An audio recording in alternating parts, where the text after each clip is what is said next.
Hello everyone, स्वागत है आप सभी का एकलव्य स्टडी पॉइंट पर। मेरा नाम है हिमांशु सिंह।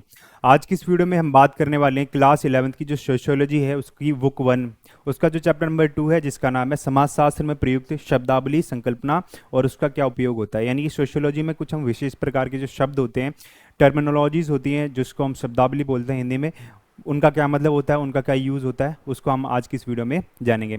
इसकी जो पीडीएफ है वो आपको टेलीग्राम चैनल पर मिल जाएगी जिसका नाम है क्लास 11th ईएसपी। इसका जो लिंक है वो आपको डिस्क्रिप्शन बॉक्स में मिल जाएगा, तो आप वहाँ से इसको ज्वाइन कर सकते हैं, या फिर टेलीग्राम पर जस्ट सर्च करके क्लास 11th ईएसपी वहाँ से भी इसको ज्वाइन कर सकते हैं। यहाँ पर आपको जितनी पीडीएफ नोट्स हैं वो सारे के सारे, जितनी भी अपडेट्स हैं वो सारी की सारी मिलती रहेंगी। ठीक है, तो आप इसको जरूर ज्वाइन करें।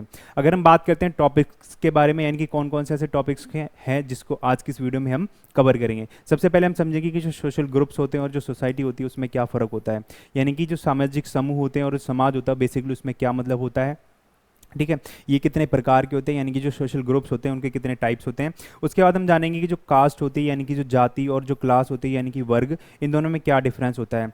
आज के टाइम पे अगर हम देखते हैं जिसको अगर इन चीज़ों की नॉलेज नहीं है तो वो बेसिकली क्या करता है कि जाति और जो क्लास होती है उनको एक जैसा मान लेता है। ठीक है, उन दोनों में कोई अंतर नहीं रहता। फिर तो इनमें क्या डिफरेंस होता है उसको समझेंगे। उसके बाद हम जानेंगे कि जो परिस्थिति होती है या फिर जो भूमिका है, ठीक है, यानी कि जो रोल होता है वो क्या होता है, उसके बारे में हम समझेंगे कि जो भूमिका होती है और परिस्थिति होती है क्या होता है। और उसके बाद हम जानेंगे जो सामाजिक नियंत्रण होता है वो क्या होता है, विचलन क्या होता है, सामाजिक नियंत्रण के कितने प्रकार होते हैं, और सामाजिक नियंत्रण जो है क्यों आवश्यक होता है। ठीक है, और सामाजिक नियंत्रण करने के लिए कौन कौन से सकारात्मक और जो नकारात्मक हम कह सकते हैं कदम होते हैं वो उठाए जाते हैं, किस तरीके से जो नकारात्मक प्रवृत्ति का उपयोग करते हैं उनके लिए दंड दिया जाता है, और जो सकारात्मक कार्य करते हैं उनको पुरस्कार दिया जाता है। ठीक है, तो इस तरीके से सामाजिक नियंत्रण को स्थापित किया जाता है समाज के अंदर, जिससे क्या होता है जो सामाजिक व्यवस्था होती है वो अच्छी तरीके से सुचारू रूप से संचालित होती रहती है। तो इन टॉपिक्स को आज की इस वीडियो में हम कवर करेंगे। सबसे पहले अगर हम इंट्रोडक्शन की बात करते हैं, एक परिचय के बारे में, तो बेसिकली हम ये बात जानते हैं कि अगर हमें किसी भी सब्जेक्ट को समझना होता है, किसी भी विषय को समझना होता है, सबसे पहले हमें उसके अंदर कुछ शब्दों को समझना होगा।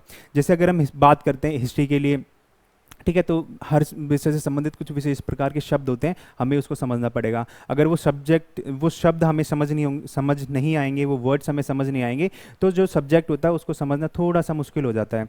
जैसे अगर हम बात करते हैं गणित के बारे में, तो यहाँ पर आपको पाई समझना पड़ेगा, जो रूल्स होते हैं एल्जेब्रा में, ठीक है, ज्योमेट्री में जो रूल्स होते हैं वो आपको समझने पड़ेंगे। उसके बगैर आपको ये सारी की सारी जो मैथ्स के कॉन्सेप्ट्स होते हैं वो समझ नहीं आएंगे। इसी तरह से अगर हम साइंस की बात करते हैं, यहाँ पर जो फिजिक्स होती है उसके कुछ रूल्स होते हैं, एटम क्या होता है, ठीक है, तो इस तरीके से हमें समझना पड़ेगा, तभी हम साइंस को समझ सकते हैं। अगर हम हिस्ट्री के बारे में बात करते हैं, हिस्ट्री में भी कुछ कॉन्सेप्ट्स होते हैं। जैसे अगर एग्जांपल के लिए बात करता हूँ, आपने सुना होगा कि जो बीसी और जो एडी होता है, इनके बिन अगर आपको इनकी समझ नहीं होगी तो जो अलग अलग जो शासनकाल में अलग अलग टाइम पर जो राजा आए थे, आप उनके शासनकाल को पता नहीं कर पाओगे। ठीक है, तो इस तरीके से क्या होता है, हर सब्जेक्ट को समझने के लिए ना हमें उसकी कुछ जो शब्दावली होती है, कुछ विशेष प्रकार के शब्द होते हैं, वो सिर्फ उसी सब्जेक्ट में यूज़ होते हैं, उसको समझे बिना हम उस सब्जेक्ट को नहीं समझ पाएंगे। ठीक है, तो बेसिकली मतलब इतना ही होता है कि उस सब्जेक्ट को समझने के लिए हमें कुछ जो शब्द होते हैं उस सब्जेक्ट से संबंधित उनको समझना पड़ेगा। अब प्रत्येक विषय में जो शब्दावली होती है वो सटीक संचार सुनिश्चित करती है, यानी कि अच्छी तरीके से जो जानकारी दी जाती है सब्जेक्ट के माध्यम से उस व्यक्ति को, वो अच्छी तरीके से उसमें पहुंच सके, उसका संचार सुचारू रूप से हो सके, तो ये सुनिश्चित करती है। जो सीखने की सुविधा होती है, यानी कि अच्छी तरीके से सीखा जाए उसको बढ़ावा देती है, सीखने की सुविधा होती है उसको प्रदान करती है।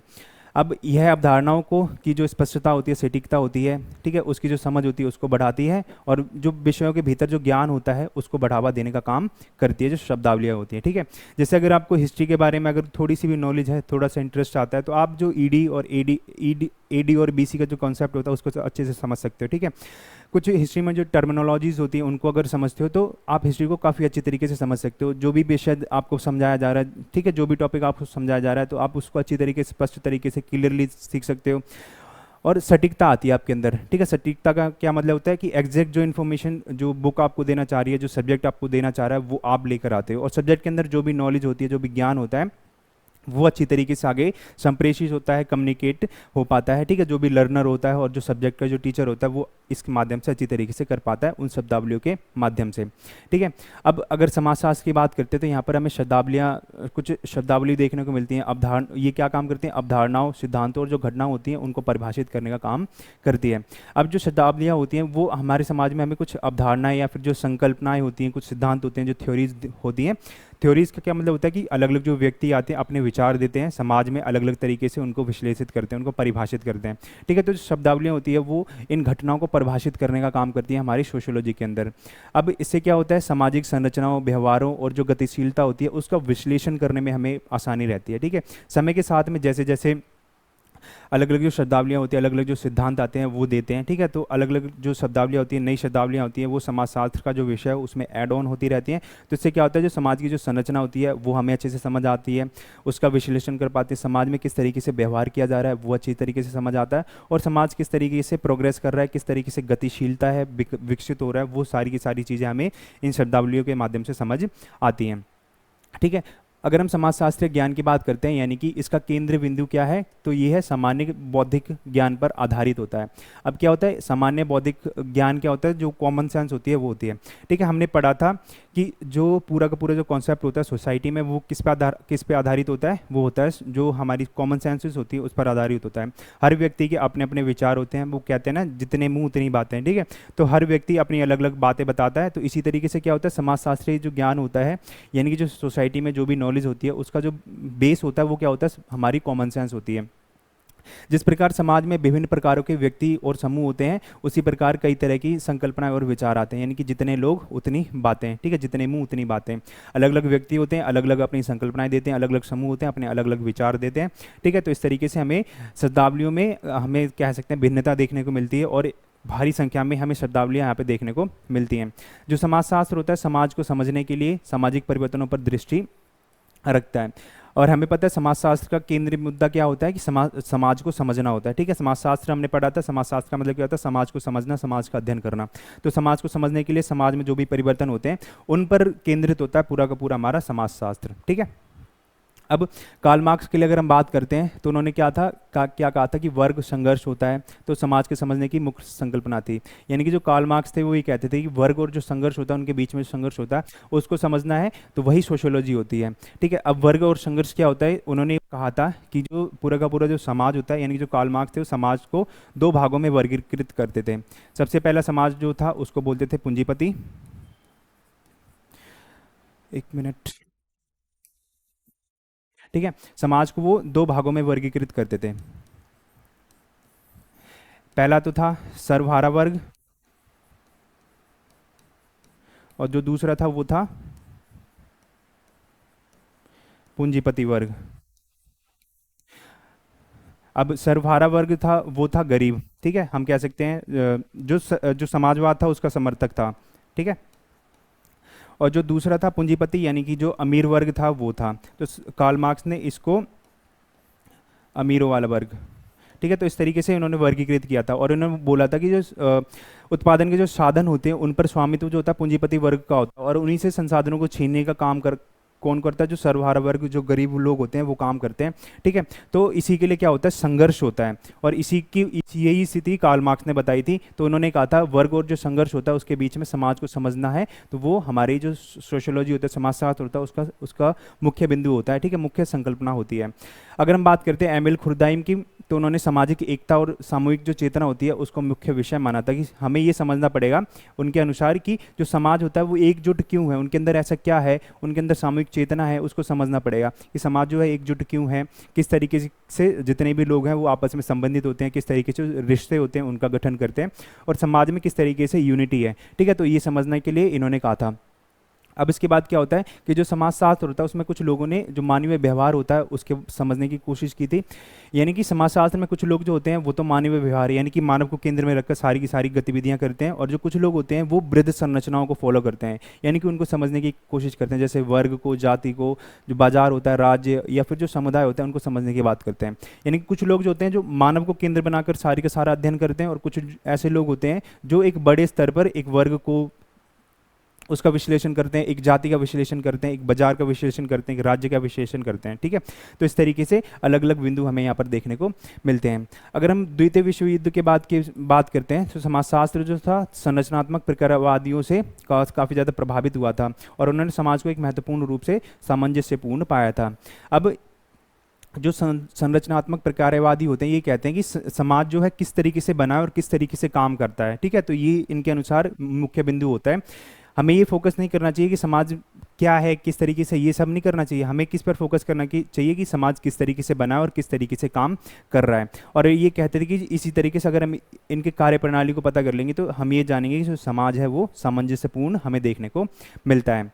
अब हम बात करते हैं जो सामाजिक समूह होता है और समाज होता है उसमें क्या फ़र्क होता है। तो सामाजिक समूह ऐसे व्यक्तियों के समूह को संदर्भित करता है जो एक दूसरे के साथ बातचीत करते हैं, यानी कि आपस में कम्युनिकेट करते हैं, एक दूसरे से डेली मिलते जुलते हैं, अपने जो विचार होते हैं उनको आदान प्रदान करते हैं, तो वो हमें देखने को मिलता है, वो सामाजिक समूह होते हैं।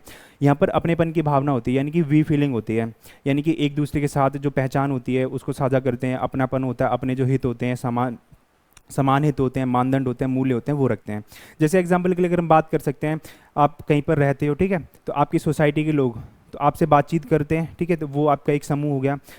अगर गली में कोई काम होने को होता है तो एक दूसरे के हित होते हैं, अगर गली में कोई गड्ढा हो रखा है, ठीक है, तो उसको भरना होगा, भरने की बात करते हैं, तो वहाँ पर क्या होता है, उसमें आपके भी हित होते हैं और दूसरे वाले व्यक्ति के भी होते हैं, यानी कि पूरी गली के हित होते हैं, तो उसमें हमें समान हित देखने को मिलते हैं, सामान्य मूल्य देखने को मिलते हैं, तो एक सामाजिक समूह होता है। ठीक है, ये जो समूह होते हैं छोटे हो सकते हैं, छोटे मंडलों से लेकर जो बड़े बड़े समुदाय होते हैं, संगठन होते हैं, वहाँ तक हमें देखने को मिलते हैं, यानी कि इनका जो आकार होता है वो भिन्न हमें देखने को मिलता है, अलग अलग आकार के हो सकते हैं, कई छोटे होते हैं, कई बड़े हो सकते हैं। समाजशास्त्री अध्ययन करते हैं कि जो समूह होते हैं वो कैसे बनते हैं, कैसे करते हैं, और जो व्यक्ति और जो समाज होता है उसको समग्र रूप से किस तरीके से प्रभावित करते हैं, यानी कि जो समाज होता है किस तरीके से बनता है, समाज में किस तरीके की जो जनसंख्या होती है वो काम करते हैं, किस तरीके जो मूल्य होते हैं, विश्वास होते हैं, वो समाज को निर्मित करने का काम करते हैं। समाज किस तरीके से कार्य करता है, यानी कि जो समाज में अलग अलग व्यक्ति होते हैं, अलग अलग जो समूह होते हैं, किस तरीके से एक दूसरे से व्यवहार करते हैं और समाज को संचालित करते हैं, और ये सारी की सारी चीज़ें होती हैं व्यक्ति और समाज को किस तरीके से प्रभावित करते हैं, ये सारी की सारा अध्ययन किया जाता है समाजशास्त्रियों के द्वारा, ठीक है, समाज को समझने के लिए। उसके बाद अगर हम समाजशास्त्र के तुलनात्मक और ऐतिहासिक परिप्रेक्ष्य को देखते हैं तो हमें दो तथ्य सामने को देखने को मिलते हैं, यानी कि समाजशास्त्र को अगर हम इतिहास के दृष्टिकोण से देखते हैं, पूरा स्टडी करते हैं आज तक, तो हमें दो चीज़ें देखने को मिलती हैं। सबसे पहला है कि प्रत्येक समाज में समूह और जो सामूहिकताएं हैं वो तो विद्यमान है, यानी कि अगर हम बात करते हैं कोई सा भी समाज हो, चाहे हिंदू समाज हो, चाहे मुस्लिम समाज हो, यानी कि कोई भी धर्म का समाज हो सकता है, तो उसमें हमें समूह और जो सामूहिकताएं होती हैं वो देखने को मिलती हैं, यानी कि अलग अलग समाजों में अलग अलग जो समूह होते हैं, वो सामूहिकताएं होती हैं वो हमें देखने को मिलती हैं। दूसरा होता है कि जो जितने भी समूह और जो सामूहिकताएं होती है वो अलग अलग प्रकार की होती हैं, यानी कि जो प्रकार होते हैं वो भिन्न भिन्न होते हैं। तो ये दो तथ्य हमें सामने देखने को मिलते हैं। अब लोगों का कोई भी जो जमावड़ा होता है वो आवश्यक रूप से सामाजिक समूह होता है वो नहीं बना सकता, यानी कि आपने देखा होगा कि जो समाज होता है वो लोगों का जमावड़ा नहीं होता है। जैसे आपने देखा होगा क्या होगा कि रेलवे स्टेशन पे जो लोग होते हैं उनकी भीड़ लगी होती है, मेट्रो में आपने देखा होगा, दिल्ली में अगर अलग अलग जगह मेट्रो है वहाँ पर भीड़ होती है, बाज़ारों में भीड़ होती है, ठीक है। तो इस तरीके से क्या है, यहाँ पर भी जमावड़ा हो रहा है, लोग जुड़ रहे हैं, यहाँ पर भी लोग आपस में एक दूसरे से मतलब कह सकते हैं कॉन्टैक्ट कर रहे हैं, ठीक है। तो लेकिन हम इसको सामाजिक समूह क्यों नहीं कह सकते, बेसिकली क्योंकि यहाँ पर इनके कोई जो हित होते हैं समान हित नहीं होते हैं, एक तरीके के मूल्य नहीं होते हैं, ठीक है। इनके अब सबसे इम्पोर्टेंट क्या चीज़ है, इनके अंदर जो वी फीलिंग है वो नहीं है, ठीक है। ये लोग क्या है अभी एक साथ हैं, मेट्रो में बैठेंगे और अपने अपने घर पे चले जाएंगे, ठीक है। तो इनके अंदर कोई समान हित नहीं है, इनके अंदर कोई भी फीलिंग नहीं है, तो इसकी वजह से हम इनको समाज नहीं कह सकते, जो सामाजिक समूह होता है उनको ये हम नहीं कह सकते, ठीक है। अब उसके बाद इनको क्या बोलते हैं, इसको हम बोलते हैं समुच्चय। समुच्चय क्या होता है कि लोगों का सिर्फ जमावड़ा, ठीक है, एक ही स्थान पर एकत्र होते हैं और इनके अंदर कोई भी हमें निश्चित संबंध देखने को नहीं मिलता है, तो इसको समुच्चय बोलते हैं, या फिर इसका जो एक नाम होता है उसको बोलते हैं हम अर्ध समूह, ठीक है। तो अर्ध समूह क्या होता है, लोगों का जमावड़ा होता है जो एक ही स्थान पर एक समय में इकट्ठे होते हैं और इनके अंदर कोई भी हमें निश्चित संबंध देखने को नहीं मिलता है। जैसे हमें यहाँ पर देखने को मिलता है लोग जो है एक साथ एक समय पर इकट्ठे हुए हैं एक निश्चित समय पर, लेकिन इनके अंदर हमें कोई रिलेशन नहीं देखने को मिल रहा है। यहाँ पर एक जो व्यक्ति खड़ा है वो अब बगल वाले व्यक्ति को नहीं जानता, आगे वाले को किसी को नहीं जानता, ठीक है। यहाँ पर ये सिर्फ किसी आए अपनी आवश्यकताओं को पूरा करने के लिए, इनके पास कोई भी समान हित नहीं है, इनके पास कोई भी जो निश्चित संबंध होते हैं वो हमें यहाँ पर देखने को नहीं मिलते। इसकी वजह से हम इसको समुच्चय कहते हैं, सामाजिक समूह नहीं कह सकते हैं, ठीक है। तो बेसिकली इसका मतलब यही होता है।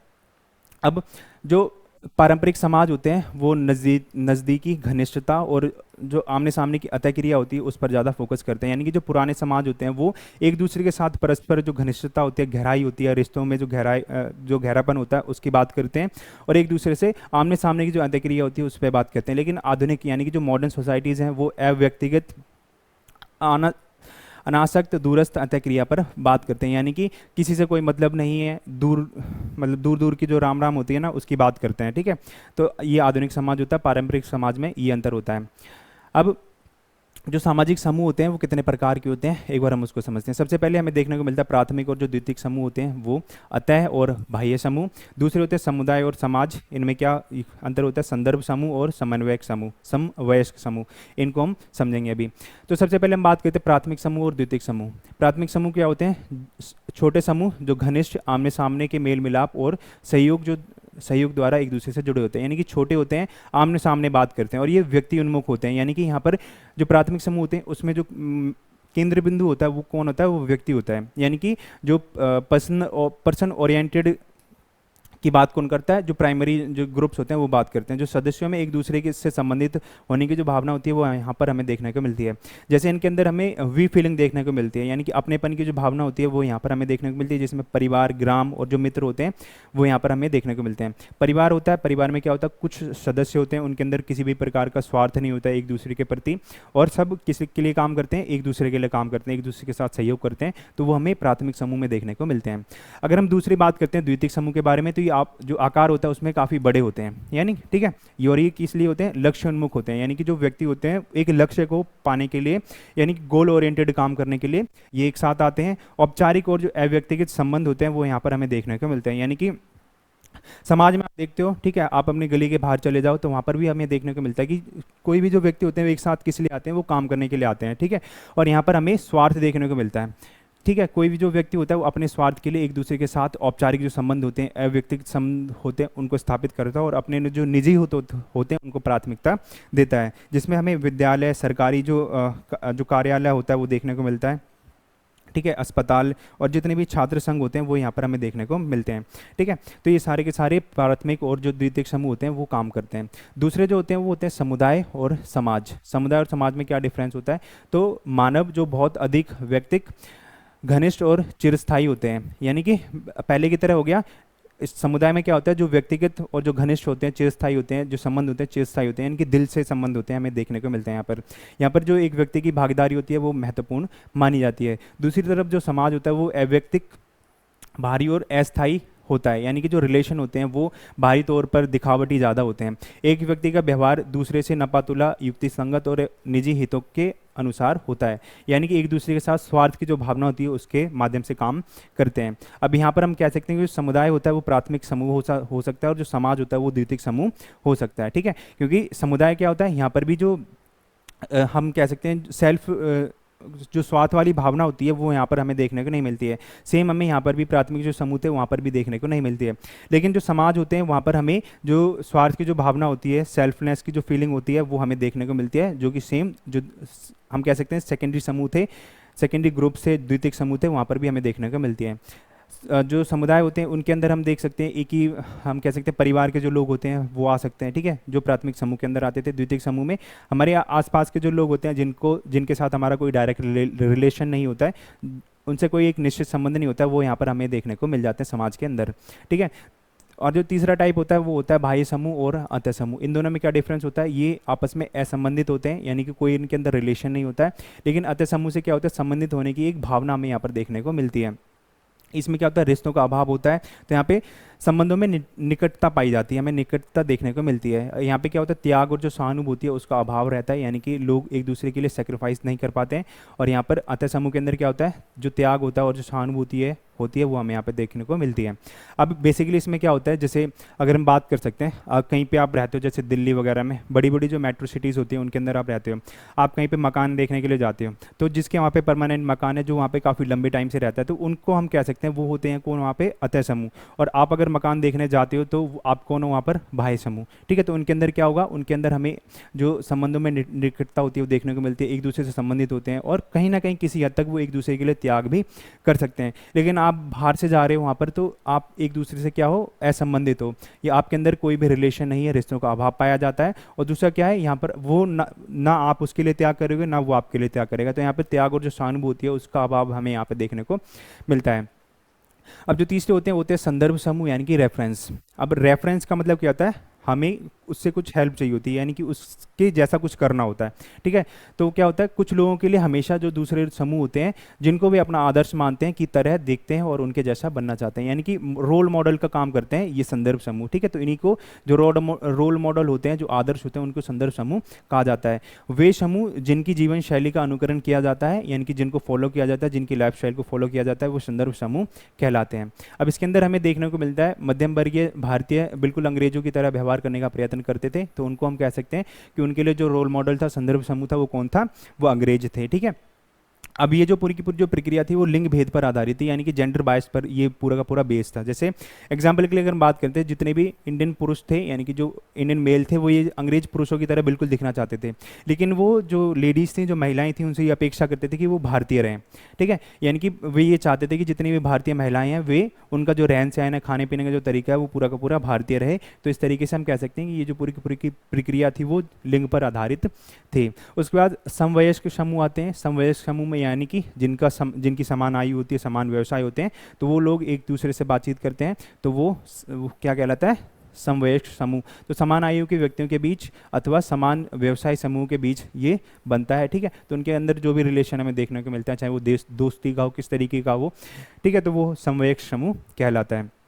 अब बात करते हैं सामाजिक स्तरीकरण की। स्तरीकरण का मतलब क्या होता है कि कोई भी जो चीज़ होती है उसमें हमें अलग अलग जो स्तर होते हैं, लेवल होते हैं, वो देखने को मिलते हैं। इसी तरीके से जो समाज होता है, समाज में जो भी व्यवस्था होती है, वो अलग अलग जो लेवल्स होते हैं, जो स्तर होते हैं, उनमें देखने को मिलती है। तो भौतिक या प्रतीकात्मक लाभों तक पहुँचने के आधार पर समाजों में समूह के बीच की जो असमानता होती है उसको सामाजिक स्तरीकरण बोलते हैं। यानी कि कोई भी जो लाभ है समाज में, कोई भी संसाधन है, उस तक पहुंचने के लिए जिस लेयर को पार करना पड़ेगा, जिस भी जो स्तर होता है उसको पार करके जाना पड़ेगा, वो सामाजिक, तो जो पार करना पड़ेगा उससे संबंधित जो असमानता होती है उसको सामाजिक स्तरीकरण बोलते हैं। जैसे आपने सुना होगा कि अगर हम बात करते हैं, एक एग्जाम्पल के लिए आपने सुना होगा वर्ण व्यवस्था के बारे में, ठीक है, जिसके बारे में अभी आगे हम बात करेंगे। तो वर्ण व्यवस्था के बारे में आपने सुना होगा। इसमें क्या होता है, जो समाज होता है उसको बेसिकली 4 हम कह सकते हैं वर्णों में बांटा जाता है। तो इसमें सबसे पहले क्या आते हैं, इसमें हम कह सकते हैं टॉप पर इनको हम कह सकते हैं ये ब्राह्मण रखे जाते थे। ठीक है, दूसरे पर जो क्षत्रिय होते थे उनको रखा जाता था, तीसरे पर जो वैश्य होते थे उनको, और जो लास्ट में थे उनको शूद्र बोला जाता था। एक चीज़ जो ध्यान रखना, और इनसे भी नीचे एक जाति मतलब कह सकते हैं वर्ण आता था जिनको इस व्यवस्था के अंदर नहीं रखा गया था, इनको हम कह सकते हैं अछूत होते हैं वो। ठीक है, अछूत माना जाता था या फिर पंचम श्रेणी इनको कहा जाता था। ठीक है, ये आप जब क्लास 12th में जाओगे वहाँ पर आपको देखने को मिल जाए, पंचम श्रेणी इनको कहा जाता था। ठीक है, तो ये इस तरीके से क्या होता है, ये समाज का स्तर हमें देखने को मिलता है। इसी तरीके से अगर हम एक और एग्जांपल की बात करते हैं, जाति व्यवस्था का हमें देखने को मिलता है। यहाँ पर क्या होता है, समाज में अलग अलग जो जातियाँ होती हैं उनका एक जो क्रम होता है समाज में वो निश्चित कर रखा होता है, उनकी जो स्थिति होती है वो निश्चित कर रखी होती है। तो इस तरीके से क्या होता है, और उनके पास जो संसाधन होते हैं, संसाधन का जो बंटवारा होता है, जो वितरण होता है, वो हम कह सकते हैं कुछ असमान तरीके से कर रखा होता है, तो उनको असमानता का सामना करना पड़ता है। तो इसी असमानता को समूह के बीच में स्तरीकरण कहा जाता है। ठीक है, समाज में एक अधिक्रमित व्यवस्था में देखने को मिलती है जिसमें कई परतें शामिल होती हैं। फॉर एग्जांपल ये है, ठीक है, यहाँ पर हमें कई सारी परतें देखने को मिलती हैं और यही पूरी की पूरी एक सामाजिक व्यवस्था में देखने को मिलती है। इस अधिक्रम में जो अधिक कृपा पात्र होते हैं वो शीर्ष पर आते हैं, यानी कि जिनको अधिक लाभ प्राप्त होता है वो शीर्ष पर आते हैं, और जो कम सुविधा पात्र होते हैं वो तल के निकट होते हैं, यानी कि जो सबसे लास्ट में होते हैं। जो जितना नीचे आएगा उसको उतनी कम सुविधाएं मिलेंगी। सबसे ज़्यादा सुविधाएं ब्राह्मण को मिलती हैं, उनके नीचे उनसे कम सुविधाएं क्षत्रिय को, उनसे कम वैश्य को, और सबसे कम शूद्र को। शूद्रों से भी कम अछूतों को मिलती थी, जिनके साथ हम ये कह सकते हैं कि बहुत ज़्यादा गलत व्यवहार किया जाता था। ठीक है, उनको घोर शोषण किया जाता था, और पंचम श्रेणी के जितने भी लोग थे उनको सबसे कम यहाँ पर जितने भी अधिकार थे वो प्राप्त थे, जितने भी संसाधन थे उनको सबसे कम उनको प्राप्त होते थे। ठीक है, तो इस तरीके से जो अधिक कृपा पात्र होते हैं इनकी जिनको अधिक लाभ मिलता है वो सबसे ऊपर रहते हैं, और जो कम सुविधा पात्र होते हैं वो तल के निकट हमें देखने को मिलते हैं, यानी कि जो बेस होता है वहाँ पर हमें देखने को मिलते हैं। ठीक है, जिस तरीके से हम ये क्या देखो, ये एग्जाम्पल के लिए सबसे पहले जो इसके एग्जाम्पल हैं दास प्रथा। ठीक है, दास प्रथा में क्या था कि एक व्यक्ति के जीवन पूरे जीवन पर किसी एक व्यक्ति का अधिकार होता था, और जो गरीब व्यक्ति होते थे जिनको युद्ध में जीत के लाया जाता था उनको दास बना दिया जाता था। ठीक, और उनको बेच भी दिया जाता था एक दूसरे को। ठीक है, तो इस तरीके से जो दास प्रथा थी वो प्रचलन में थी। जाति की अगर हम बात करते हैं, जाति में क्या था इसके बारे में भी हम बात करेंगे। ठीक है, वर्ग के बारे में भी बात करेंगे। ईस्ट स्टेट होता है सामंतवादी व्यवस्था, यहाँ पर कुछ चुनिंदा जो लोग होते हैं, पूरे समाज की जो व्यवस्था होती है उसके बारे में बात करते हैं। ठीक है, अब अगर हम बात करते हैं जाति के बारे में, तो बेसिकली जो जाति होती है वो हमारे जन्म पर आधारित होती है, और कोई व्यक्ति अगर किसी जाति में पैदा हो गया तो वो अपनी स्थिति को बदल नहीं सकता, और उस व्यक्ति को पहले के टाइम पर जिस जाति में पैदा हुआ है उसी जाति के जो व्यवसाय होते थे, यानी कि जितने भी काम होते थे उस जाति से संबंधित, वो सारे के सारे करने पड़ते थे। जैसे एग्जाम्पल के लिए अगर हम बात करते हैं, तो पहले अगर हम बात करते हैं कुम्हार जाति के बारे में, तो कुम्हार जाति के अंदर जितने भी लोग पैदा हुए हैं तो उसको वही काम करने पड़ते थे। लोहार जाति के अंदर पैदा हुआ तो उनको सभी वही काम करने पड़ते हैं, ठीक है। ब्राह्मण के घर में अगर पैदा हुआ तो उसको वही पढ़ाने लिखने का, यज्ञ करने का, पूजा पाठ का सारा काम करना पड़ता था, चाहे वो उसको योग्य हो ना हो, कर पाए या ना कर पाए, लेकिन उसको वही करना पड़ता था। तो हम कह सकते हैं जो जाति व्यवस्था थी वो काफ़ी हमें कठोर देखने को मिलती है। तो व्यक्ति की जो स्थिति होती है जन्म द्वारा निर्धारित होती है।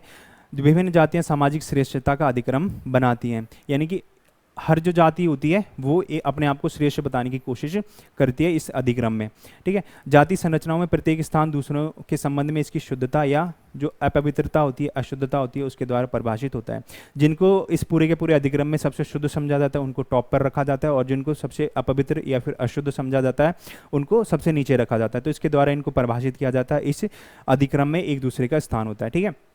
जो जैसे पुरोहित जाति जिसमें ब्राह्मण आते हैं जो कि सबसे अधिक पवित्र माने जाते हैं, उनको सबसे श्रेष्ठ रखा जाता है, उनको बाकियों से श्रेष्ठ माना जाता है, सबसे ऊपर रखा जाता है। और जो पंचम श्रेणी, जिनको कई बार बाह्य जाति या फिर पंचम श्रेणी, शूद्र या फिर अछूत कहा जाता था, ठीक है, तो उनको सबसे नीचे रखा जाता था, ठीक है। तो इस तरीके से हमें यहाँ पर पूरा का पूरा जो अधिक्रम होता है वो देखने को मिलता है।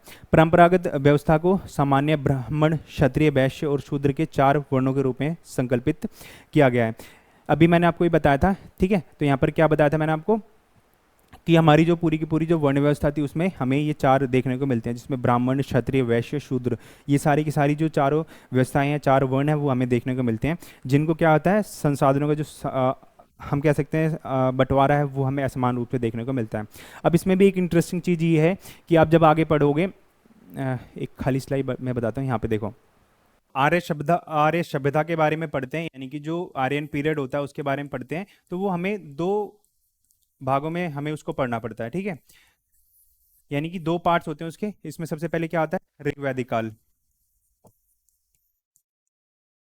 और जो दूसरा होता है उसको बोलते हैं हम उत्तर वैदिक काल।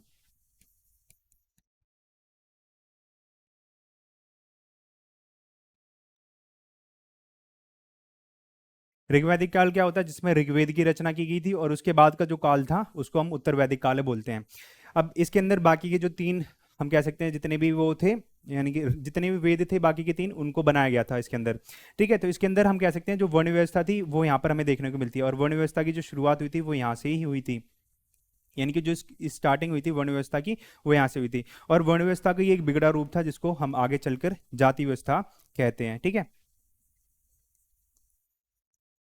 अब इसके अंदर क्या था, जो वर्ण व्यवस्था थी वो हम कह सकते हैं लचीली थी। उसके अंदर कोई भी व्यक्ति अगर अपना वर्ण परिवर्तित करना चाहता है तो वो कर सकता था, लेकिन जाति व्यवस्था के अंदर क्या था कि कोई भी व्यक्ति अगर अपनी जाति को परिवर्तित करना चाहता है तो वो ये काम नहीं कर सकता था।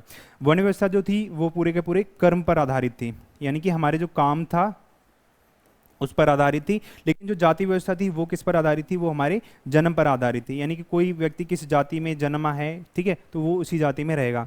एग्जाम्पल के लिए अगर यहाँ पर बात करते हैं तो इसमें हमें एक एग्जाम्पल देखने को मिलता है कि अगर कोई व्यक्ति वो ब्राह्मण है, उसका वर्ण जो है, उसका जो जन्म है एक ब्राह्मण परिवार में हुआ है, तो उसका जो वर्ण होगा वो ब्राह्मण का रहेगा, ठीक है। तो इसमें हमें देखने को मिलता है अगर वो व्यक्ति अध्यापक का काम नहीं कर सकता, यज्ञ नहीं करवा सकता, पूजा पाठ नहीं करवा सकता, लेकिन उसके अंदर ये योग्यता है कि वो राजा बन सकता है, तो वो अपना वर्ण परिवर्तित कर सकता है, वो ब्राह्मण से एक क्षत्रिय बन सकता है।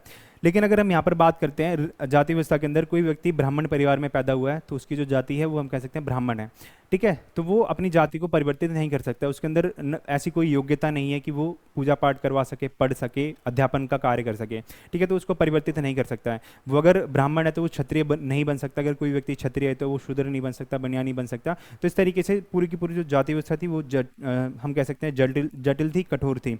लेकिन जो वर्ण व्यवस्था थी वो काफ़ी ज़्यादा सिंपल थी, फ्लेक्सिबल थी और लचीली थी, ठीक है। तो ये हमें अंतर देखने को यहाँ पर मिलता है। अब भारत में जो जाति व्यवस्था थी उसमें समय के साथ में बहुत सारे परिवर्तन आए थे। सबसे पहला परिवर्तन यही था कि इसकी जो स्टार्टिंग थी सामाजिक व्यवस्था की, वो वर्ण व्यवस्था के रूप में हुई थी, और जो आगे चलकर, ठीक है, तो उसने जाति व्यवस्था का रूप ले लिया था। और ये सारे के सारे परिवर्तन हमें देखने को मिलते हैं किस तरीके से इतिहास से और आज के टाइम पर हमें ये सारे के सारे परिवर्तन आए हैं। ठीक है, तो कथित उच्च जातियों की जो पवित्रता थी उसको बनाए रखने के लिए अंतः विवाह और अनुष्ठानों में कथित जो निम्न जाति थी उसकी अनुपस्थिति बहुत महत्वपूर्ण मानी जाती थी। यानी कि अगर ये माना जाता था पहले के टाइम पे कि कहीं पर भी कोई पवित्र समारोह, कोई अनुष्ठान हो रहा है, हवन हो रहा है, यज्ञ हो रहा है, शादी विवाह हो रहे हैं, तो उसमें क्या होता है, अगर कोई निचली जाति का व्यक्ति आ जाता है तो वो अपवित्र हो जाएगा। ठीक है, तो ये सारी की सारी मान्यताएं थी। पहले के टाइम पर क्या होता था कि जो शूद्र थे या फिर जो अछूत थे उनको क्या माना जाता था, वो ऐसे, उनको ऐसा माना जाता कि अगर कोई व्यक्ति इनको छू लेगा या उनको देख लेगा तो वो भी देखने वाला जो है वो अपवित्र हो जाएगा और उसको आगे अपनी शुद्धिकरण के लिए जो प्रक्रिया होती है, अनुष्ठान होते हैं, वो करने पड़ेंगे। ठीक है, तो ये सारी की सारी यहाँ पर उनकी अनुपस्थिति थी, उसको बहुत आवश्यक माना जाता था। एक एग्जाम्पल के लिए और बात करते हैं, जैसे कई सारी बुक्स में ये बताया जाता है कि जो पंचम श्रेणी के या फिर जो अछूत लोग थे उनको अगर गांव के अंदर आना पड़ता था, रहते तो वो गांव के बाहर थे, अगर उनको गांव के अंदर आना पड़ता था उनके अंदर उनको अपने ऊपर कोई जो ढोल होता है वो बजा के आना पड़ता था। क्योंकि अगर जब वो जा रहा है, अगर सामने से कोई उच्च जाति का व्यक्ति आ रहा है वो उसको देख ना सके, उसको पहले ही पता चल जाए कि यहाँ पर पंचम श्रेणी का है, अछूत आ रहा है, उसको देखना नहीं है। ठीक है, तो वो अपनी आंखें बंद कर लेगा। तो इस तरीके से काम होता था और इनका इस तरीके से शोषण होता था। ठीक है, तो उनकी जो अनुपस्थिति थी, एब्सेंटीज थी, वो काफ़ी ज़्यादा इंपॉर्टेंट मानी जाती थी। उनको वहाँ पर इन्वाइट नहीं किया जाता, बुलाया नहीं जाता था। अब इसको चुनौती देने का काम किसने किया? नगरीकरण ने। यानी कि पूरी की पूरी जो जाति व्यवस्था थी, जाति व्यवस्था के जो नियम थे, उनको चुनौती देने का काम नगरीकरण ने किया है। एक एग्जाम्पल के लिए, जैसे हम लोग बाजार में जाते हैं, ठीक है, तो बाजार में सामान खरीदते हैं, वहाँ पर हमें नहीं पता होता है कौन ब्राह्मण है, कौन क्षत्रिय है, कौन वैश्य है, कोई कौन ठाकुर है, कौन बनिया, कौन यादव, कौन अग्रवाल है। ठीक है, तो वहाँ पर हम सामान खरीद लेते हैं। दूसरा है रेस्टोरेंट वगैरह में हम जाते हैं तो हमें नहीं पता वहाँ का ओनर कौन है, जो खाना बना रहा है वो कौन है, जो खाना लेकर आ रहा है वो कौन है, और ना ही इन लोगों को पता है कि जो खाना खाने आया है वो किस जाति का, किस धर्म का है। तो ये सारी सारी चीज़ें हमें शहरों में देखने को मिलती है। रेस्टोरेंट वगैरह में हम जाते हैं, फैक्ट्री वगैरह में हम काम करते हैं। ठीक है, तो जो मालिक होता है वो, उसको सिर्फ मजदूर चाहिए। ठीक है, उसको काम करने वाले व्यक्ति चाहिए, उसको अपनी जाति से जाति के लोगों से कोई मतलब नहीं होता है, तो उसको काम करने के लिए श्रमिक चाहिए। तो इस तरीके से हम कह सकते हैं कि जो जाति व्यवस्था थी उसको चुनौती देने का काम किसने किया? नगरीकरण ने, यानी कि अर्बनाइजेशन ने किया था। अब वर्ग की बात करते हैं, यानी कि जो क्लास होता है उसका क्या मतलब होता है? क्लास का मतलब होता है वे समूह जो समान आर्थिक संसाधनों जैसे धन, आय या फिर जो संपत्ति होती है उसके बंटवारे पर आधारित होते हैं। यानी कि जिसके पास समान आय होती है, समान आर्थिक संसाधन होते हैं, समान धन होता है, समान संपत्ति होती है, तो वो वर्ग के अंदर आते हैं। वर्ग हमें दो ही देखने को मिलते हैं, एक होता है हम कह सकते हैं एक अमीर और एक गरीब। ठीक है, इसके अंदर हमें कई सारी क्लासिफिकेशंस देखने को मिलते हैं। कोई मिडिल क्लास में आता है, कोई लोअर मिडिल क्लास में आता है, कोई अपर मिडिल क्लास में आता है। तो इस तरीके से जो काफ़ी सारे वर्ग होते हैं हमें देखने को मिलते हैं। और बेसिकली कहने का मतलब क्या होता है? जिनके पास समान आय होती है, समान आर्थिक संसाधन होते हैं, समान धन होता है, वो वर्ग के अंदर आते हैं। स्त्रीकरण की इस प्रक्रिया में एक व्यक्ति का जो जन्म होता है सामाजिक रैंकिंग में होता है, यानी कि जो व्यक्ति होता है एक जाति के अंदर जन्मा होता है, एक सामाजिक जो अधिक्रम होता है, जाति व्यवस्था होती है उसमें उसका जन्म होता है, लेकिन वह अपने वर्ग द्वारा अब अपनी जो स्थिति होती है उसको आसानी से ऊपर या नीचे कर सकता है। ठीक है, यानी कि इसको परिवर्तित कर सकता है। कोई व्यक्ति अगर हम कह सकते हैं गरीब है, ठीक है, अगर वो परिश्रम करता है, मेहनत करता है, तो उसका जो स्थान है जाति में वो नीचे आ रहा है, वर्ग की जो व्यवस्था है उसके अंदर सबसे नीचे आ रहा है, तो वो मेहनत करके पैसा कमाकर ऊंची जाति में, ऊंचे वर्ग में शामिल हो सकता है। ठीक है, तो इस तरीके से क्या होता है, इसमें परिवर्तन हो सकते हैं वर्ग के अंदर। अब मार्क्सवादी सिद्धांत में सामाजिक वर्गों को उत्पादन के साधनों के साथ उनके संबंध से परिभाषित किया गया है। यानी कि जो उत्पादन के साधन होते हैं, ठीक है, यानी कि जो प्रोडक्शन के जितने भी रिसोर्सेज होते हैं, संसाधन होते हैं, उन पर किसका स्वामित्व होता है, उसके आधार पर इस चीज़ को परिभाषित किया गया है वर्ग को। ठीक है, यहाँ पर हमें दो ही वर्ग देखने को मिलते हैं, एक पूंजीपति वर्ग और दूसरा होता है सर्वहारा वर्ग, जो कार्ल मार्क्स थे उन्होंने उसको वर्गीकृत किया था। ठीक है, यहाँ पर जो सर्वहारा वर्ग था वो गरीब था जिसका शोषण हो रहा था, और पूंजीपति वर्ग ऐसा वर्ग था जो शोषण कर रहा था और जिसके पास संसाधन, जो उत्पादन के संसाधन थे, उनका सबसे ज़्यादा स्वामित्व था। तो इनके बीच में जितने भी संबंध होते हैं उनके रूप से इसको कार्ल मार्क्स ने, जो मार्क्सवादी सिद्धांत था, उसने परिभाषित किया था। जो मैक्स वीवर थे उसने जीवन संभावना शब्द का इस्तेमाल किया था। ठीक है, जो बाजार क्षमता, यानी कि कोई व्यक्ति बाजार में किस तरीके से अपना परफॉर्मेंस करता है, बेसिकली उस पर इन्होंने आधारित ये सारी सारी बात कही थी। ठीक है, तो बाजार क्षमता द्वारा प्रदान किए जाने वाले पुरस्कारों और जो लाभ थे उनके द्वारा संदर्भित करता है। बेसिकली यहाँ पर हमें परफॉर्मेंस देखने को मिलती है, कोई व्यक्ति कितना अच्छी तरीके से परफॉर्म करता है तो वो अपना वर्ग जो होता है उसको निर्धारित करता है। तीसरा होता है जो प्रकार्यवादी सिद्धांत होता है, यानी कि फंक्शनलिस्ट जो थ्योरी होती है वो ये कहती है कि इस सामान्य अवधारणा से शुरू होता है कि कोई भी जो समाज होता है वर्गहीन या अस्त्रीकृत नहीं हो सकता है। यानी कि कोई भी ऐसा समाज नहीं है जहाँ पर हमें वर्ग ना देखने को मिले, जो स्त्रीकरण होता है वो ना देखने को मिले। और ये सभी के लिए इंपॉर्टेंट होता है कि अगर समाज में वर्ग नहीं होगा तो जितने भी काम होंगे वो अच्छी तरीके से नहीं हो पाएंगे। तो सामाजिक असमानताएं समाज के लिए कार्यात्मक हैं क्योंकि वे सबसे प्रतिभाशाली लोगों को प्रोत्साहन देने का काम करती है। जैसे आपने कई बार सुना होगा कि हम कहते हैं कि सरकार के पास इतना पैसा है तो वो सभी लोगों को बांट दे। ठीक है, तो इससे क्या होगा, जो असमानताएं होंगी वो खत्म हो जाएंगी, सबके पास पैसा आ जाएगा तो काम कौन करेगा। ठीक है, तो इसकी वजह से क्या होगा, जो अर्थव्यवस्था होगी वो पूरी की पूरी चौपट हो जाएगी, खत्म हो जाएगी। तो जो असमानताएं होती हैं यानी कि जो इक्वालिटीज़ होती हैं वो हमारे लिए काफ़ी ज़्यादा आवश्यक होती हैं, काफ़ी ज़्यादा इंपॉर्टेंट होती हैं। इसकी वजह से क्या होता है, जितने भी काम होते हैं वो अच्छी तरीके से सुचारू रूप से चल पाते हैं और जो प्रतिभाशाली व्यक्ति होते हैं यानी कि जो टैलेंटेड लोग होते हैं वो सिस्टम के अंदर आ पाते हैं और काम कर पाते हैं। ठीक है, तो और जब प्रतिभाशाली लोग सिस्टम के अंदर आएंगे, वो इस व्यवस्था के अंदर आएंगे तो काम अपने तरीके से अच्छी तरीके से हो पाएगा। ठीक है, अब हम बात करते हैं जाति और वर्ग के अंदर हमें क्या डिफरेंस देखने को मिलता है। सबसे पहला डिफरेंस तो यही है कि जो जाति होती है वो जन्म के द्वारा निर्धारित होती है। ठीक है, और ये क्या होती है, कठोर होती है। ठीक है, और तीसरा हम इसमें कह सकते हैं इसका जो निर्धारण होता है जन्म के द्वारा होता है, कठोर हो सकती है और ये जटिल होती है। यानी कि जाति व्यवस्था काफ़ी ज़्यादा जटिल होती है। इस जाति के अंदर हमें उपजातियां देखने को मिलती हैं, उनके अंदर भी उपजातियां देखने को मिलती हैं। तो इस तरीके से ये कठोर होती है। इसमें हम कह सकते हैं परिवर्तन नहीं कर सकते हैं।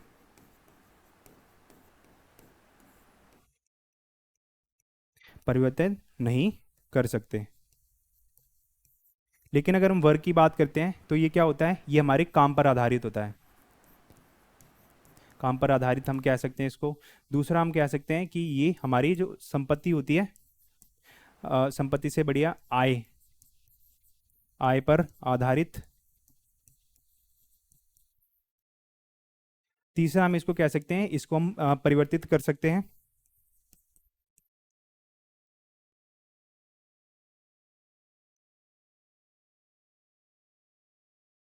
ठीक है, और ये क्या होती है, कठोर नहीं होती है, लचीली होती है। इसमें हमें लचीलापन देखने को मिलता है। ठीक है, तो ये इनके अंदर बेसिकली डिफरेंस होता है। ठीक है, अब हम बात करते हैं परिस्थिति यानी कि स्टेटस और जो रोल होता है उसके बारे में। तो इन दोनों को हम बेसिकली एक साथ देखते हैं। ठीक है, एक साथ इनको देखा जाता है। अब परिस्थिति और भूमिका क्या होती है, तो परिस्थिति का मतलब क्या होता है, सामाजिक स्थिति और इन स्थितियों से जुड़े जितने भी अधिकार होते हैं और जो कर्तव्य होते हैं वो हमें यहाँ पर प्राप्त होते हैं। यानी कि समाज ने जो व्यक्ति को स्थिति दे रखी है वो उसके अंदर आता है और उनसे संबंधित जितने भी अधिकार होते हैं, जितने भी कर्तव्य होते हैं, उस व्यक्ति को उनका पालन करना पड़ेगा। जो भूमिका होती है, अपने अपने कार्यों को करने की जो प्रक्रिया होती है वो यहाँ पर आती है। तो ये डिफरेंस होता है इसके अंदर।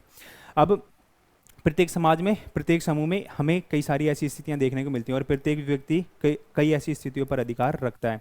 यानी कि समाज में अलग अलग जो रोल होते हैं, ठीक है, अलग अलग जो पोजीशंस होती हैं वो हमें देखने को मिलती है और एक व्यक्ति के पास एक से ज़्यादा पोजीशन हो सकती हैं। एक व्यक्ति एक टाइम पर घर में पिता का रोल कर सकता है, एक पुत्र का रोल कर सकता है, एक परदादा का रोल कर सकता है। वहीं पर वही व्यक्ति ऑफिस में जाकर एक एम्प्लॉय का काम कर सकता है। ठीक है, बाहर जाकर एक मित्र के रूप में काम कर सकता है। तो यहाँ पर हमें अलग अलग जो स्थितियाँ होती हैं वो देखने को मिलती हैं और एक व्यक्ति होता है ऐसी स्थितियों पर अधिकार रखता है। उनसे मित्र से संबंधित जितने भी कर्तव्य होते हैं, जितने अधिकार होते हैं वो काम करेगा। वहाँ पर एम्प्लॉय है तो ठीक है, तो एम्प्लॉय से संबंधित उसके जो रूल्स होते हैं, ठीक है, उसके जो अधिकार होते हैं, उसके जो कर्तव्य होते हैं वो उनका पालन करेगा वहाँ पर। ठीक है, तो इससे संबंधित क्या होता है, जितने भी अधिकार होते हैं वो परिस्थिति के अंदर हमें देखने को मिलते हैं। जो परिस्थितियाँ होती हैं वो ग्रहण की जाती हैं, यानी कि आप जो हमारा जो स्टेटस होता है वो हमें एक्वायर करना पड़ता है। जैसे अगर आप घर पे हो, आप बेरोजगार हो, तो आप ऑफिस में जाकर क्या कर सकते हो, और ऑफिस में जाओगे तो आप एम्प्लॉय बन जाओगे। तो क्या क्या आपने ग्रहण की। ठीक है, आप पिता हो, आपका एक पुत्र होगा, सॉरी आप एक पुत्र हो, आपका एक पुत्र होगा तो आप पिता बन जाओगे। ठीक है, तो इस तरीके से क्या होता है, ये ग्रहण की जाती है और जो भूमिकाएं होती है वो निभाई जाती हैं। पिता की जो भूमिका होगी वो आप निभाओगे, आप एक एम्प्लॉय हो तो आप उसकी जो भूमिका होगी वो आप निभाओगे। ठीक है, तो जो भूमिकाएं होती हैं वो हमारे कार्यों को करने की जो प्रक्रिया होती है वो होती है कार्यों को करना, वो भूमिका कहलाता है। ठीक है, अब परिस्थिति क्रम क्या होता है कि इसमें क्या होता है, एक व्यक्ति अपने जीवन के विभिन्न चरणों में अलग अलग जो परिस्थितियां होती हैं उनको ग्रहण करता है। जैसे एग्जाम्पल के लिए एक जो पुत्र है वो पिता बन जाता है, पिता जो होता है परदादा बन जाता है, जो दादा होता है। ठीक है, तो इस तरीके से जो पूरा का पूरा प्रोसेस चलता है, एक पुत्र होता है वो पिता बन जाता है, पिता फिर दादा बनता है, दादा जो है परदादा बन जाता है। तो यही क्रम चलता रहता है और इसी को परिस्थिति क्रम क्रम कहा जाता है। ठीक है, परिस्थिति होती है दो प्रकार की होती है, एक होती है प्रदत्त परिस्थिति यानी कि जो हमें प्रदान की जाती है, और जो दूसरी होती है वो होती है अर्जित परिस्थिति यानी कि जो हम एक्वायर करते हैं। ठीक है, जिसको हम मेहनत करके आसानी से प्राप्त करते हैं। अब जो प्रदत्त स्थिति होती है वो जन्म से अथवा अनैच्छिक रूप से ग्रहण करता है, यानी कि कंपलसरी होती है, वो हमें मिलेगी। ये हमारी आयु पर, जाति या फिर जो प्रजाति होती है, नातेदारी होती है, उसके आधार पर होती है। ठीक है, जैसे हम कह सकते हैं चाचा का जो रोल होता है वो हमें प्रदान होता है, वो प्रदत्त परिस्थिति होती है। ठीक है, तो उससे संबंधित जितने भी अधिकार होते हैं, कर्तव्य होते हैं, उसका हमें पालन करना पड़ेगा। ठीक है, तो अलग अलग जो रिश्तेदारी होती है जो जातियों में आती है, ठीक है, तो वो यहाँ पर हमें प्रदत्त स्थिति के अंदर सारी की सारी जो रूल्स होते हैं, जो अधिकार होते हैं, रिस्पॉन्सिबिलिटीज़ होती हैं, वो देखने को मिलती हैं। दूसरी होती है अर्जित परिस्थिति। इसमें क्या होता है, हमारी इच्छा होती है, हमारी जो क्षमता होती है, हमारी उपलब्धियां होती हैं, वो सारी की सारी काम करती हैं। हमारी जो मेहनत होती है, हमारा जो हार्डवर्क होता है, उसके आधार पर हम ये स्थिति को ग्रहण करते हैं। व्यक्ति अपनी इच्छा, अपनी जो क्षमता होती है, उपलब्धियों, सद्गुणों और जो चयन से प्राप्त करता है इस चीज़ को, इसका जो आधार होता है शैक्षणिक योग्यता, आय और जो व्यावसायिक विशेषज्ञता होती है वो होती है। ठीक है, कोई व्यक्ति, जैसे मैनेजर की अगर हम बात करते हैं, कोई व्यक्ति एम्प्लॉय है, अगर उसकी पोस्ट जो बढ़ जाती है तो वो मैनेजर बन जाता है। तो यहाँ पर क्या होता है कि उसकी जो विशेषज्ञता है वो बढ़ गई, उसने उस परिस्थिति को प्राप्त किया है, अर्जित किया है। ठीक है, तो अर्जित परिस्थिति में आ जाएगा, उसने हार्डवर्क करके ये सारी की सारी अचीवमेंट्स हासिल किए हैं। ठीक है, और प्रदस्थिति क्या होती है, वो उसी जाति में जन्मा है तो उसी जाति से संबंधित अधिकार होंगे, जो कर्तव्य होंगे, वो यहाँ पर हमें देखने को मिलते हैं। जैसे अगर हम एक जो नेक्स्ट टॉपिक है वो हमारा वो है भूमिका संघर्ष। भूमिका संघर्ष में क्या होता है कि एक व्यक्ति जो होता है वो अलग अलग जो रोल्स होते हैं उनके निभाता है, उनके बीच में जो कॉन्ट्राडिक्शन, जो विरोधाभास हमें देखने को मिलता है, उसको भूमिका संघर्ष कहा जाता है। तो एक या अधिक परिस्थितियों से जुड़ी जो भूमिकाएं होती है उनकी असंगतता है, यानी कि उनके अंदर जो हमें इनइक्वालिटीज़ देखने को मिलती हैं वो आती है। जब दो या अधिक भूमिकाओं से विरोधी जो अपेक्षाएं होती हैं वो पैदा होती हैं तो वो इस संघर्ष के अंदर आता है।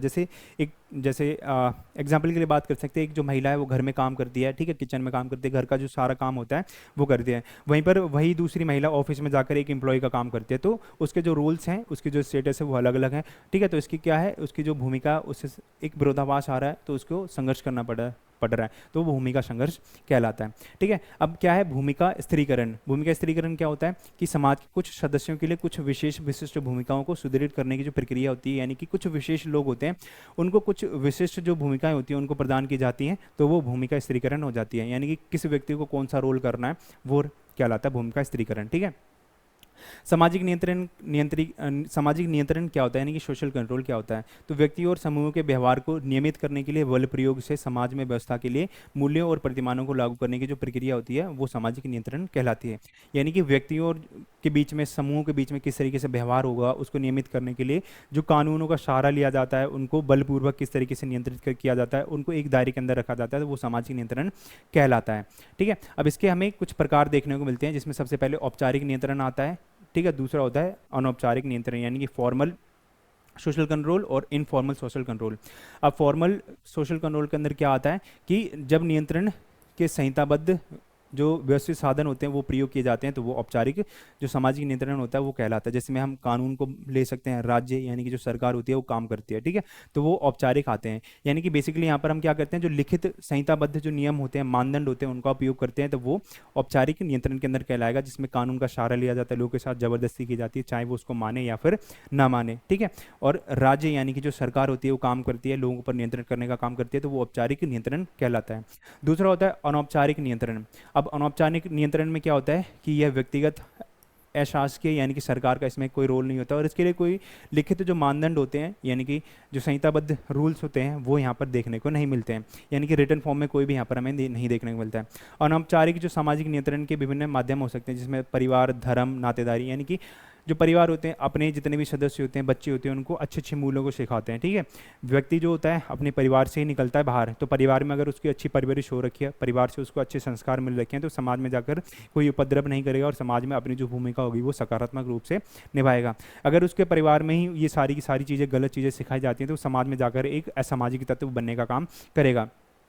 धर्म के बारे में बात करते हैं, कई सारे धर्म ऐसे होते हैं जो समाज में सद्भावना की बात करते हैं। ठीक है, तो बेसिकली सारे ही करते हैं। तो यहाँ से भी क्या होता है कि एक जो सामाजिक नियंत्रण होता है वो धर्म के माध्यम से हो सकता है, नातेदारी के माध्यम से जो सामाजिक नियंत्रण होता है उसको स्थापित किया जा सकता है। अब हम बात करते हैं विचलन के बारे में। विचलन का मतलब क्या होता है कि अपना जो उद्देश्य होता है उससे बिछड़ जाना। तो किसी व्यक्ति या समूचे समाज का वह व्यवहार जो सामाजिक मान्यताओं या फिर नियमों के खिलाफ हो, जिससे कि उसे सामाजिक समर्थन नहीं मिलता है और उसे सामाजिक अलगाव में डाल दिया जाता है, वो सामाजिक विचलन कहलाता है। यानी कि कोई व्यक्ति है, अगर वो सामाजिक मान्यताओं को मान नहीं रहा है, ठीक है, कोई व्यक्ति है सामाजिक मान्यताओं को नहीं मान रहा है, कोई समाज है वो सामाजिक मान्यताओं को नहीं मान रहा है, उसके खिलाफ जाता है, तो वो सामाजिक विचलन कहलाता है और उसको समाज से अलग कर दिया जाता है। यानी कि उसको सामाजिक अलगाव वाली फीलिंग उसके अंदर डाल दी जाती है, सामाजिक अलगाव में उसको डाल दिया जाता है, तो वो विचलन कहलाता है। ठीक है, अब जो विचलन होता है उसमें हमें कुछ सकारात्मक चीज़ें दिखाई देखने को मिलती हैं, कुछ नकारात्मक चीज़ें देखने को मिलती हैं। तो सामाजिक नियंत्रण क्या होता है, सकारात्मक या फिर नकारात्मक हो सकता है। एक व्यक्ति को अगर वो अच्छा काम कर रहा है तो उसको रिवॉर्ड दिया जा सकता है, ठीक है। अगर कोई व्यक्ति अगर कोई गलत काम कर रहा है तो उसको पनिशमेंट दी जा सकती है, उसको दंड दिया जा सकता है। तो इससे भी जो सामाजिक नियंत्रण होता है उसको स्थापित किया जा सकता है। समाज के सदस्यों को अच्छे व्यवहार के लिए पुरस्कृत किया जा सकता है, और जो, ठीक है, जो विचलन को राह पर लाने के लिए, ठीक है, यानी कि जो बिछड़ा हुआ व्यक्ति है उसको राह पर लाने के लिए, उसके लिए जो नकारात्मक स्वीकृति होती है उसका भी प्रयोग किया जाता है। ठीक है, इस तरीके से सामाजिक नियंत्रण को स्थापित किया जाता है पनिशमेंट और रिवॉर्ड के माध्यम से। ये था आपका चैप्टर। ठीक है, आई होप आपको समझ आया, और इससे पहले की भी जो चैप्टर्स हैं वो सारे के सारे करवा रखे हैं। ठीक है, गुड ऑफ, बाय बाय, मिलते हैं अगली वीडियो में। थैंक यू, जय हिंद, जय भारत।